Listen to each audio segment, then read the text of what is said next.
નમસ્કાર ખેડૂત મિત્રો, આજે તારીખ 30 જૂન 2025 આજની સવારની હવામાન અપડેટની અંદર માહિતી મેળવીએ તો ગુજરાતમાં હજુ પણ વરસાદી માહોલ યથાવત જોવા મળશે. આજે પણ ઉત્તર ગુજરાત, મધ્ય ગુજરાત અને દક્ષિણ ગુજરાતની અંદર વરસાદની ગતિવિધિ વધુ જોવા મળી શકે છે, જ્યારે કચ્છ અને સૌરાષ્ટ્રની અંદર છૂટાછવાયા વિસ્તારની અંદર હળવા તો છાંટછૂટ જેવા વરસાદી ઝાપટા જોવા મળે તેવી સંભાવના રહેલી છે. આગામી દિવસોની અંદર પણ વરસાદી માહોલ યથાવત જોવા મળશે. આજે તેમજ આવતીકાલે કયા કયા ભાગોની અંદર વરસાદની સંભાવનાઓ છે તેની વિસ્તારથી માહિતી મેળવીશું.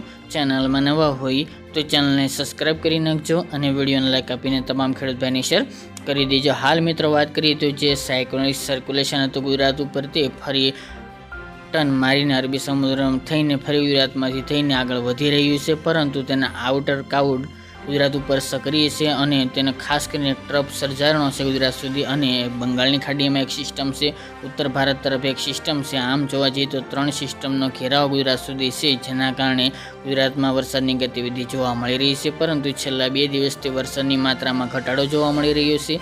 તેની સાથે વિસ્તારમાં પણ ઘટાડો જોવા મળી રહ્યો છે. સિસ્ટમની અસર હવે ધીરે ધીરે ઓછી થવા જોવા મળશે. આજની વાત કરીએ તો આજે વિસ્તારોમાં પણ ઘટાડો જોવા મળશે, પરંતુ મિત્રો આગામી હજુ પણ દિવસો દરમિયાન વરસાદની ગતિવિધિ જોવા મળે તેવી સંભાવના રહેલી છે, અને હજુ પણ ગુજરાતના અનેક ભાગોની અંદર સામાન્યથી લઈને હળવા સામાન્ય મધ્યમ વરસાદો હજુ પણ આગામી દિવસની અંદર જોવા મળે તેવી હાલ સંભાવના દેખાઈ રહી છે. આજની મિત્રો વાત કરીએ તો ઉત્તર ગુજરાતના મહેસાણા, કડી, પાટણ, સાબરકાંઠા, બનાસકાંઠા આ વિસ્તારની અંદર વરસાદની સંભાવના રહેલી છે. એ સિવાય અમદાવાદ, ગાંધીનગર, ખેડા તેમજ આણંદ ભાગની અંદર પણ વરસાદની ગતિવિધિ જોવા મળશે.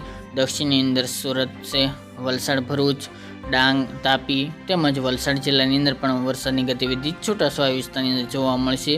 સૌરાષ્ટ્રની વાત કરવામાં આવે તો ભાવનગર જિલ્લો, અમરેલી, સુરેન્દ્રનગર, રાજકોટ, દ્વારકા આ ભાગોની અંદર અને પોરબંદર જિલ્લાની અંદર વરસાદની ગતિવિધિ જોવા મળી શકે છે, જ્યારે સૌરાષ્ટ્રની અંદર વરસાદનું જોર ઓછું જોવા મળશે, પરંતુ વાદળોનો ઘેરાવો તમામ ભાગોની અંદર જોવા મળે તેવી સંભાવના રહેલી છે. એ સિવાય કચ્છના ભચાઉ, ભુજ અને રાપર આસપાસના અમુક વિસ્તારની અંદર વરસાદી ઝાપટાઓ પડી શકે છે, અને હળવું ઝાપટું પણ જોવા મળે અને તેના કરતાં થોડું વધુ જોવા મળે તેવી પણ શક્યતા હાલ જોવા મળી રહી છે, પરંતુ ગુજરાતમાં હવે ભારે વરસાદની સંભાવના જણાતી નથી.